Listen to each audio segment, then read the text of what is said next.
Hello, and welcome back to Awakening to Your Story TV, the place to learn, get excited, and be supported with heart centered solutions for your everyday life. I'm your host, Alicia Hartzell, and today we are going to be talking about adding another emotional tool to your library. We're going to talk about journaling. Now, I'm sure all of you have journaled at some way, shape, or form in your life, but journaling as an emotional tool allows you to bring some conscious awareness into it and create a practice around it, which will help you on your journey, right? Now, the great thing about journaling is there's a no right or wrong way to do it. So keep that in mind. We're going to focus on using two different areas or two different forms of journaling that will really help you activate journaling as an emotional tool. Now, I want to talk to you about the power of your brain when it comes to journaling. Now, when you take pen to paper and you become an active participant, what you're doing is you're actually shifting your brain into a metacognitive state. Now, metacognition, if you remember, is your ability to focus and be conscious about your thoughts, right? Your thoughts and feelings. Now, I have metacognition as an emotional tool, and I will link it below so that you can study more about that and bring it into your library. But when we're talking about metacognition in this form, I want you to really understand that the simple act of writing something down shifts you from that reactive state. It shifts your brain from that reactive state, that state where things are happening to you, and it shifts you into a place where you have the power then to really become an active participant in what's happening in your life. This is a superpower. This is your ability to slow things down and really step into a place of personal power utilizing this emotional tool. Now, one of my favorite ideas is that everything is information, right? It's all just information. And I love this idea as you're stepping into journaling as an emotional tool. The positive and the negative thoughts and feelings that you have are powerful. They are indicators to help you along your journey, to help you as the writer and director of your story, as the main character of your story, right? Positive, negative, all of it. It's neutral when you step back and you allow yourself to do something with it, right? When it's not just sweeping you away and you shift into that place where you can actually utilize those indicators as information for yourself, right? Okay, now that we have the positive and the negative thoughts and feelings, and we have the ability to utilize them in this tool, we're going to talk about journaling for accumulating the positive and processing the negative. I'm also going to link the blog below so that you can read along, study more, really take all that you can into this emotional tool. Okay, let's start with accumulating the positive. In the Awakening to Your Story tool library, we already have 3 really powerful emotional tools that do this. And what I want to do is I want to take those 3 tools and use them as prompts for your journaling. Okay. I'll link them here, each one, but as a prompt for a journal, they can be as powerful as the emotional tool themselves, right? The first one is creating a positive bias.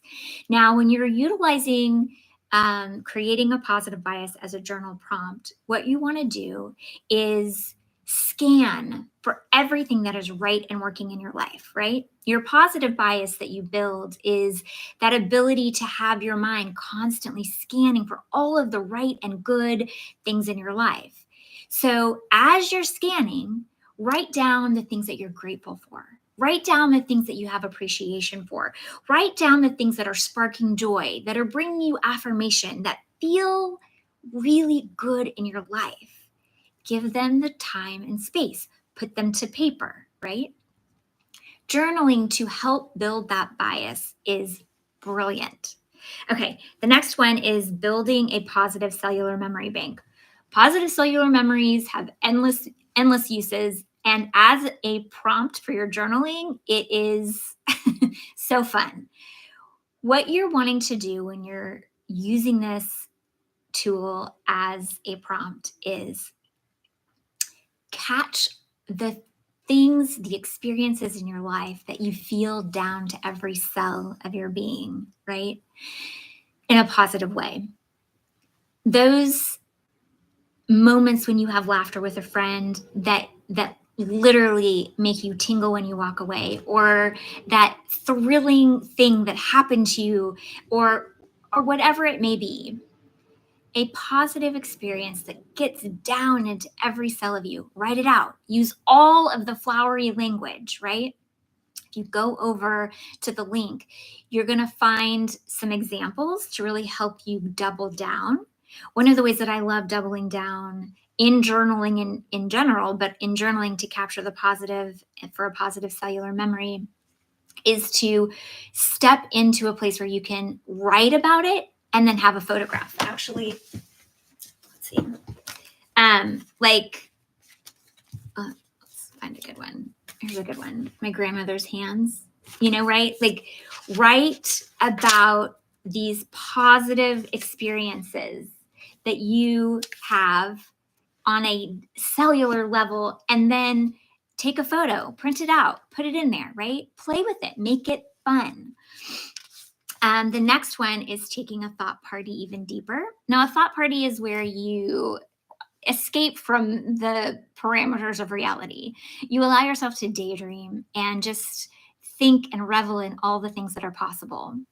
Taking time to do this as a journal prompt where you are actively stepping into a place where you allow yourself to write down the essence of what you're feeling, the dreams that are sparked, the ideas of you fully being a participant in the wonder that you want in the future, right? Capturing all those feelings, it's powerful, because the more room, the more time you spend in those thoughts, the more room you create, the more momentum it builds, the wider the door is for you to walk through, right? Okay, now let's move on to processing the negative when journaling. Now, before we get to the prompts for this, I want you to keep two things in mind. First is understanding that negative thoughts and feelings and emotions run on a loop. Some people describe it as like a negative spiral. That loop can be interrupted. And we're going to talk about utilizing journaling to interrupt that negative loop, right? Now, remember, even stepping into the act of journaling activates that metacognition, puts you in a metacognitive state, which shifts your brain into a place where you are becoming an active participant. That in itself is starting to interrupt that negative loop. The next thing I want you to keep in mind is the percentage of time that you spend validating the negative versus getting to neutral or finding a way through to a place where you feel more positive, right? Now, I want you to understand too that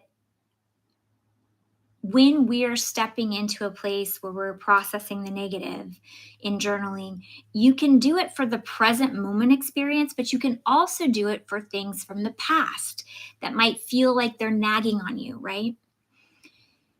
Any kind of negative loop, whether it's a deep negative loop that's been running for a long time or one that is happening in an acute situation that's happening right now, you have the power to step in and shift that loop into something more purposeful for yourself, right? And we're going to talk about how to do that in these 6 journal prompts that I'm going to give you, right? So The first one is getting it out. The second one will be shifting your focus back to your heart. The third is deciding who you want to be. Fourth, how you want to feel. Fifth is the important information. And sixth is finding your next step forward. Now, let's go through each one just a little bit.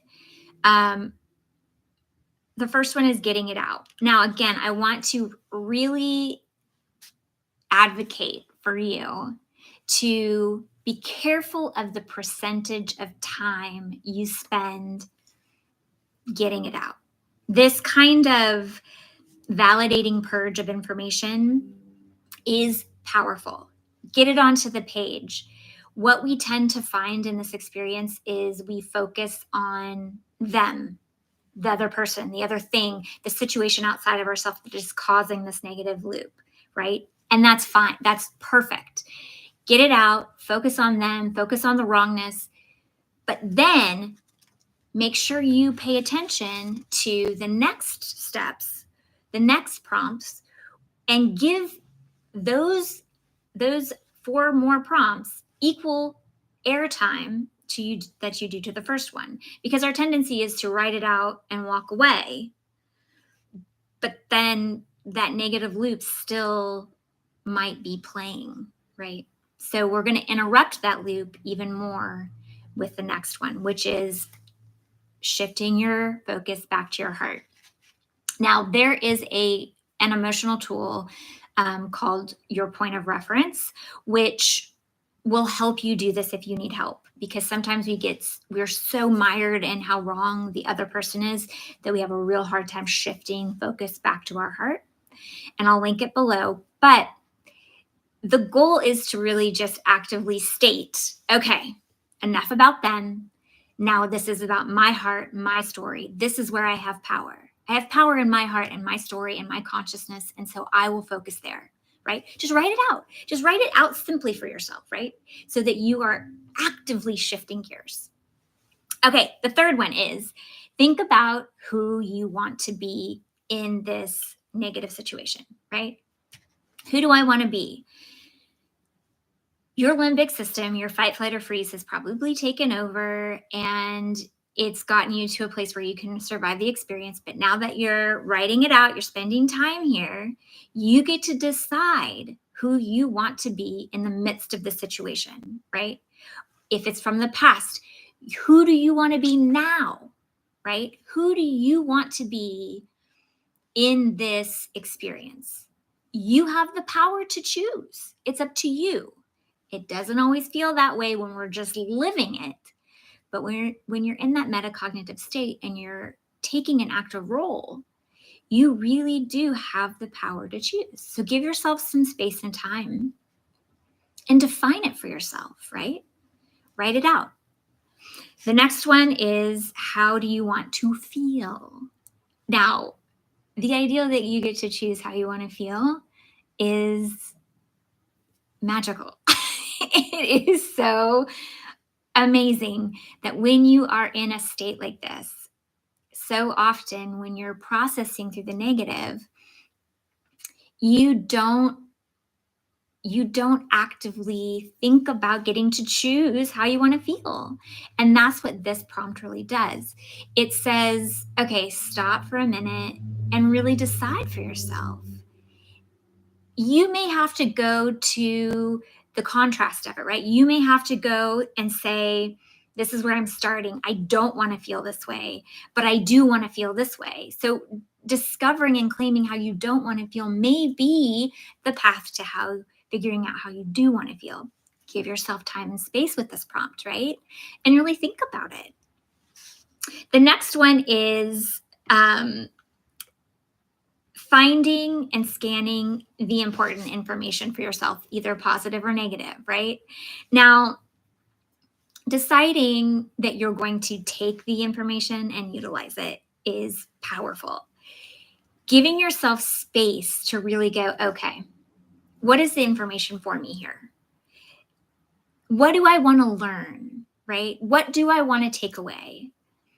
Is it just giving me a broader understanding for future experiences? Is it helping me see or identify the reality of someone or some situation? Is it helping me find old patterns that aren't serving me anymore? Is it helping me find limiting beliefs that I don't want to think anymore? Somebody handed it to me and I don't want it anymore. Is it on the positive side? Is it sparking a dream, right? You get to choose what information you pull from the situation, right?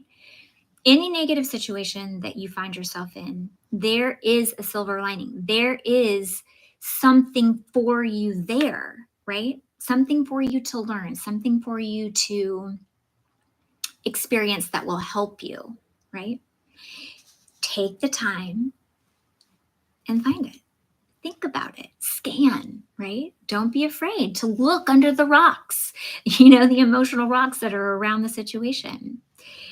Okay, the next one is to find your next logical step forward.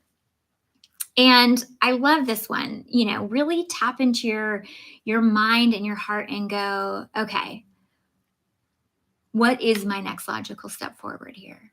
Maybe it's just allowing yourself the space to think and feel according to what you've discovered in your journal, right? Maybe it's actually an action that you're going to take or something that you're going to build for yourself.